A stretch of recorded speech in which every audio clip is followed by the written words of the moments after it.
dipersembahkan oleh Aku ekspor sugar dulu. Wah, rendah gula. Nyaman diminum.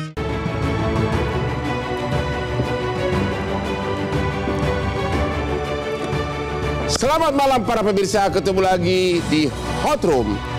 Kasus pencemaran nama baik adalah salah satu kasus terbanyak di masyarakat. Baru-baru ini, Pengadilan Jakarta Utara baru menvonis Rasman Nasution 1 tahun 6 bulan penjara. Bahkan Pengadilan Tinggi membekukan berita acara sumpah sehingga tidak bisa praktek hukum, tidak boleh bersidang di pengadilan. Tapi ada lagi satu yang benar-benar super kuat, yaitu Sylvester. Sylvester sudah ingkrah putusannya sampai kasasi 1,5 tahun kalau nggak salah.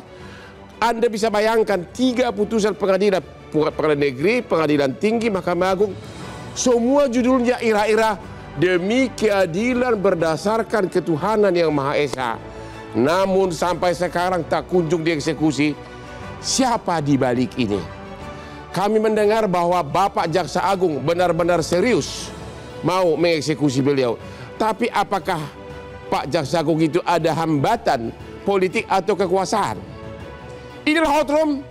Tak juga dieksekusi Sylvester Sakti.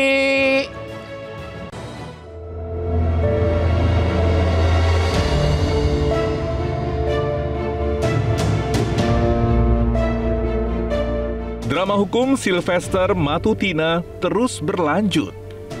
Vonis sudah ketok, namun eksekusi tak kunjung dilakukan. Publik pun bertanya-tanya, ada apa di balik lambannya penegakan hukum ini? Setelah 6 tahun lolos dari eksekusi, pihak Sylvester kini mengambil langkah hukum terbaru. Setelah PK pertamanya gugur karena yang bersangkutan tidak pernah menghadiri persidangan dengan alasan sakit, kini Sylvester berencana mengajukan peninjauan kembali atau PK untuk kali kedua di PN Jakarta Selatan. Publik di media sosial mulai geram. Tagar eksekusi Sylvester menggema, menandakan tekanan publik agar kasus ini tak berhenti di tengah jalan. Apa sebenarnya yang membuat jaksa seakan tak berani mengeksekusi Sylvester?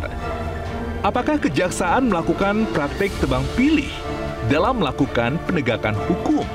Lalu benarkah alasan kadaluarsa membuat Sylvester bisa lolos dari eksekusi pidananya?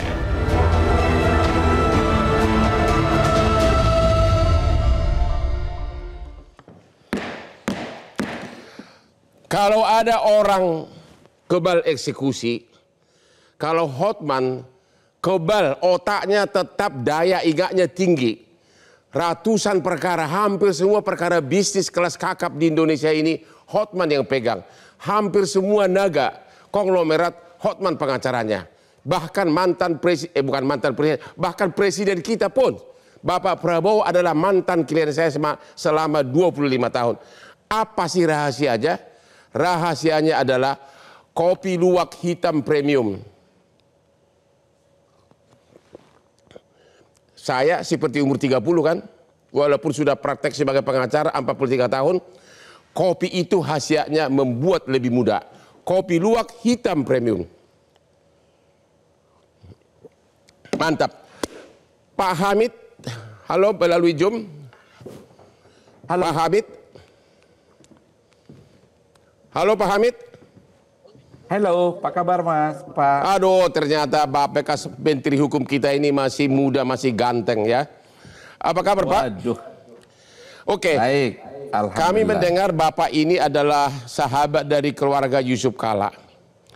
Boleh nggak Bapak ceritakan latar belakang kasus sehingga Sylvester ini dilaporkan ke polisi pencemaran nama baik? Dan apakah benar ada usaha-usaha untuk perdamaian? Silakan Pak. Pertama, sebenarnya kan orasi Pak Sylvester di Polda tahun 2017 itu banyak itemnya. Tapi yang sangat memukul ketika beliau mencoba menuding Pak JK mempertentangkan Islam dan Kristen, mempertentangkan pengusaha Kristen dan Islam. Bagi kami, bukan hanya Pak JK, keluarga dan orang-orang yang mengetahui jejak Pak JK itu sangat tersinggung. Masalahnya, Bung, jejak konkretnya Pak JK, justru beliaulah yang selalu menyemen, merekat perbedaan itu yang berpotensi menimbulkan konflik. Ya. Saya kasih contoh. Ketika terjadi konflik Poso Ambon antara Kristen dan Islam, ya, yang menengahi itu dan yang mendamaikan siapa? Kan 3 tahun konflik agama di situ.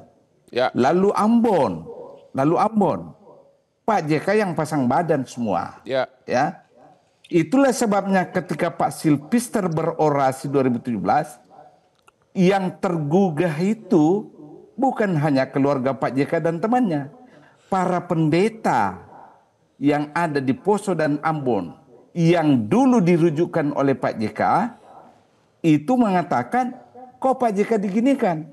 Padahal Pak JK justru yang menyemen dan merekat konflik itu karena perbedaan agama. Boleh tahu Pak, kira-kira boleh tahu nggak Pak? Boleh tahu nggak orasinya itu persisnya apa diucapkan Silvester waktu itu?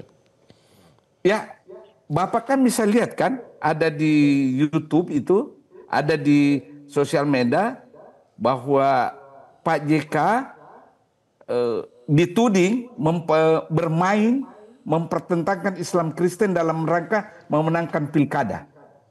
Lalu begitu. Dia mention bahwa perbedaan pengusaha Kristen dan pengurusan Islam itu sebenarnya yang sangat krusial. Kenapa krusial?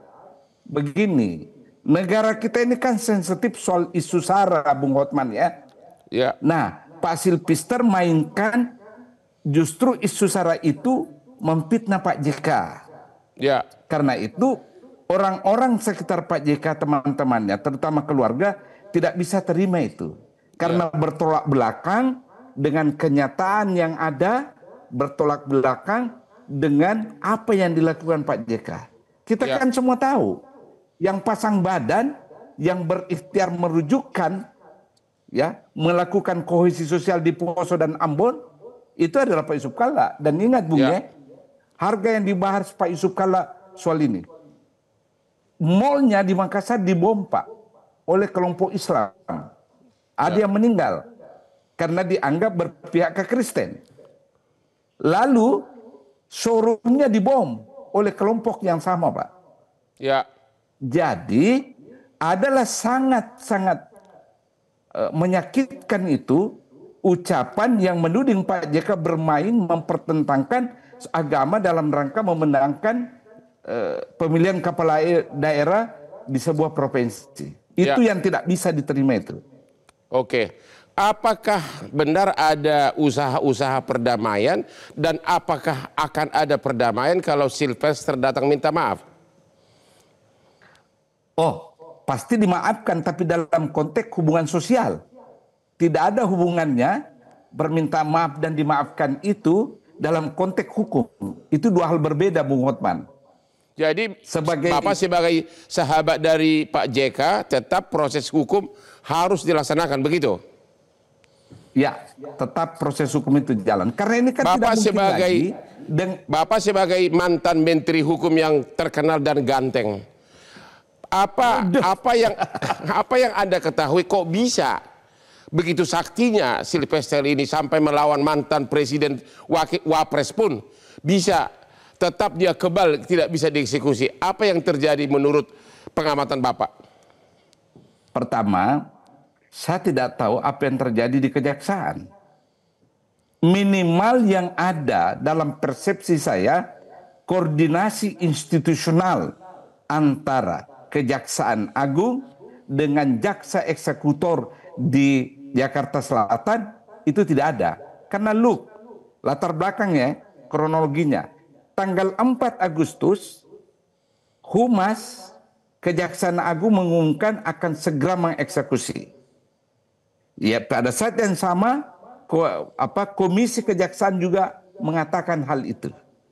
Lalu 2 September ya Pak Jaksa Agung sendiri sudah mengatakan kita berusaha secepatnya melakukan. Sekarang ini sudah tanggal 11, sudah tanggal 15 Oktober, Bung.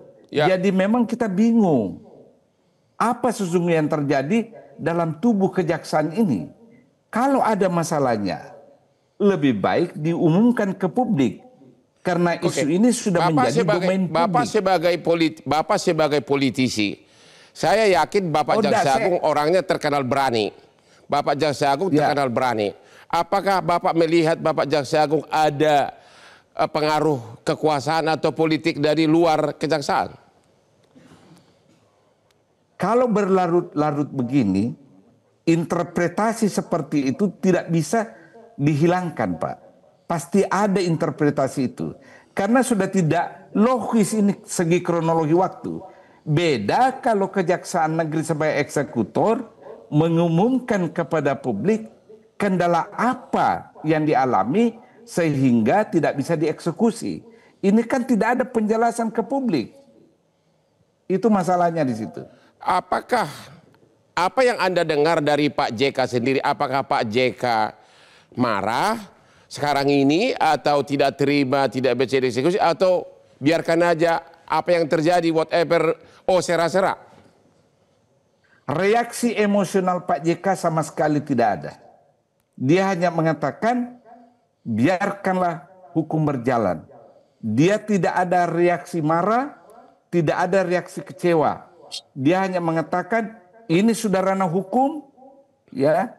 Kita mengharapkan penegak hukum segera melakukannya. Karena sudah tidak mungkin ada upaya hukum menghentikan. Sebab ini sudah putusan MA, sudah kasasi. Kasasi kan tidak mungkin menunda eksekusi. Apa himbauan Bapak sebagai sahabat keluarga JK ke Pak Jaksa Agung atau ke kekuasaan di Indonesia ini? Sederhana, Pak. Sederhana sekali. Barang yang sudah diputuskan oleh MA ya harus dieksekusi, Pak Hotman. Karena kalau tidak, itu membawa 2 implikasi loh, Pak. Ya, implikasi pertama merusak hubungan MA dengan Kejaksaan Agung. Itu satu, minimal. Yang kedua, trust publik terhadap kejaksaan sebagai eksekutor itu akan tergerogoti karena tidak ada alasan tidak mengeksekusinya kecuali ada kendala dan diumumkan ke publik. Mungkin publik bisa mengerti. Tapi Bapak yakin ada pengaruh dari luar kejaksaan?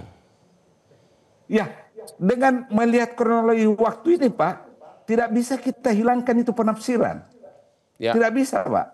Karena apa alasannya? Orang tidak menafsirkan secara liar ini kasus. Apa alasan Bapak?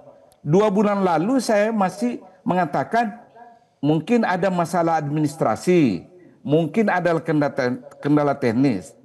Tapi ini kan sudah 2 bulan lalu sejak Agustus, Pak. Oke, kita ketemu lagi di Hot Room. Kita istirahat dulu. Kita istirahat dulu, Pak.